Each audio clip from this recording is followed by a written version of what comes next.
ADC নির্বাচনের দিনক্ষণ ঘোষণা না হলেও সবার আগে প্রার্থী তালিকা ঘোষণা করে দিয়েছে রাজ্যের প্রধান বিরোধী দল সিপিআইএম তথা বামফ্রন্ট। এরই মধ্যে রাজ্য জুড়ে বামপন্থীরা আসন্ন নির্বাচনকে সামনে রেখে প্রচার কর্মসূচি শুরু করে দিয়েছে।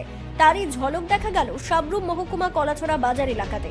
বামফ্রন্ট মনোনীত সিপিআইএম প্রার্থী বারজুম ত্রিপুরার সমর্থনে আজ উদ্বেলিত কর্মসূচি সংগঠিত করতে দেখা গেছে বামেদের। প্রথমে মিছিল, এরপর সভা, সবকিছুতেই যেন ঘুরে দাঁড়ানোর একটা অদম্য ইচ্ছা এবং প্রয়াস নজরে পড়েছে আজকের কর্মসূচিতে। এডিসির শাসক কিংবা রাজ্যের শাসকরা যখন নির্বাচনকে সামনে রেখে এখনো প্রার্থী তালিকা নিয়ে তেমন কিছু করতে পারেনি, সেই জায়গায় দাঁড়িয়ে শুধুমাত্র প্রার্থী তালিকা ঘোষণা করেই বামেরা চমক দিয়েছে এমন না।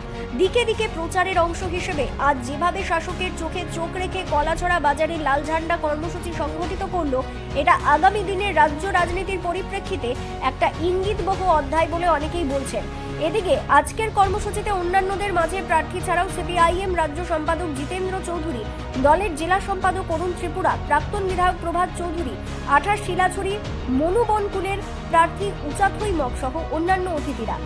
আগামী দিনে নির্বাচনের অনেক বাকি। শাসক বিরোধীদের নির্বাচনী লড়াইয়ে এডিসি নির্বাচনের আবহাওয়া কোন দিকে যায় সময় বলবে।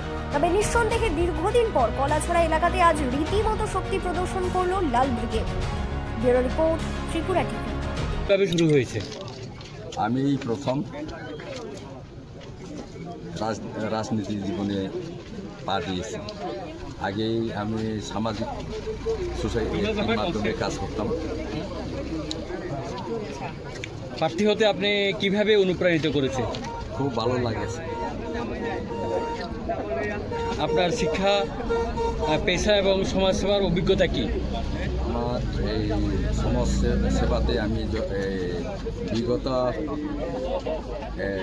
প্রায় 20-25 বছরের উপরে